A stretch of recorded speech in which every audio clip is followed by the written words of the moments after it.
I'm going to be introducing David Wood, who will be talking about Ta-Nehisi Coates, the 2018 Dayton Literary Peace Prize nonfiction winner for We Were 8 Years in Power. David Wood, the 2017 Dayton Literary Peace Prize nonfiction winner for What Have We Done, is a veteran war reporter and is staff correspondent for the Huffington Post, where he won the 2012 Pulitzer Prize for national reporting on severely wounded warriors. A birthright Quaker and raised as a pacifist, Wood has spent more than 30 years covering the U.S. military and conflicts around the world, most recently in extended deployments embedded with American troops in Iraq and Afghanistan. Ladies and gentlemen, David Wood.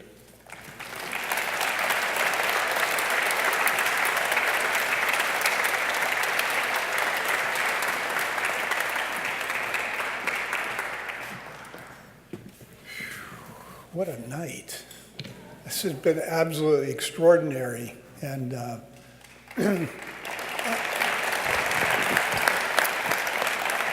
I am honored and thrilled and frankly a little intimidated to be up here talking to such an august gathering of literary talent and dedicated readers and supporters of literature.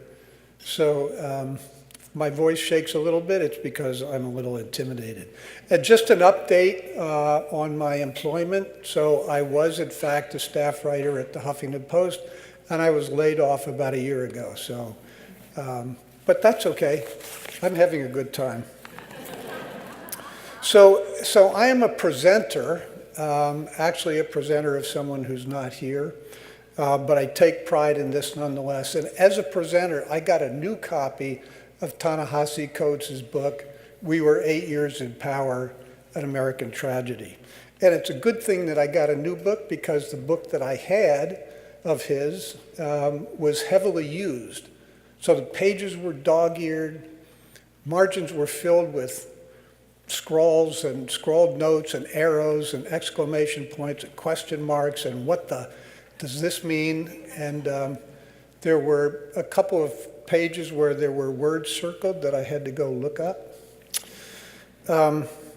So for me, this book was not simply to be read, but to be worked over, to be argued over, to be questioned, to be reread, and its footnotes to be used as a guide to further enlightenment. So one passage I particularly like, and I underlined this and put parallel lines beside it and a check mark and a star, because it really describes how Ta-Nehisi came to think about the art of writing. And it's so good, and I'm going to read it to you. It's sort of in a passage where he's describing how he drew from hip hop the determination to use words not just for their weight and clarity and music and rhythm, but also, as he says, without sanctimony or homily. I had to look up homily. Okay, so, and this is what he wrote. Art was not an after-school special. Art was not motivational speaking. Art was not sentimental.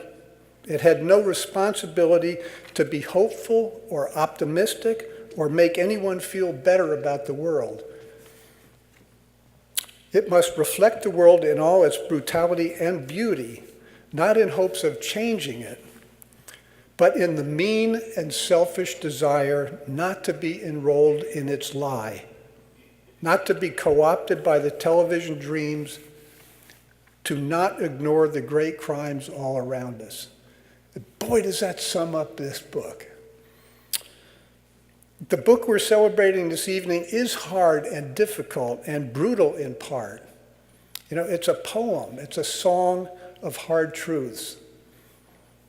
And it doesn't make us feel better about the world.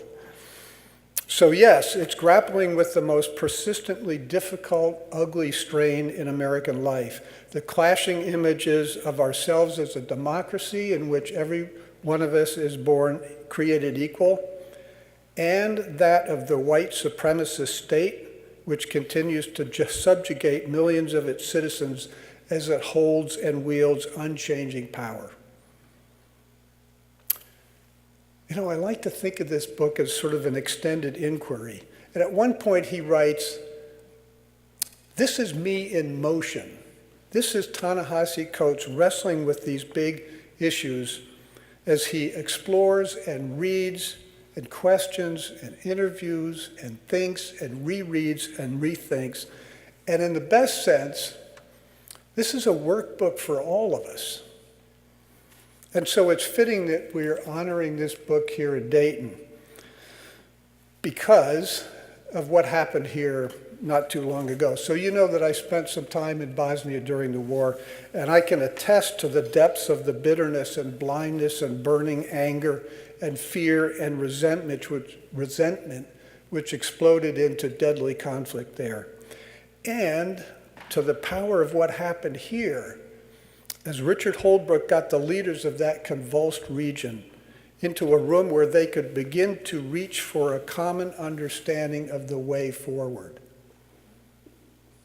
In much the same way, Ta-Nehisi Coates has created a room, a space, that he invites us to enter to work through our fears and our blindnesses and our myths and begin to reach some common understanding of our way forward.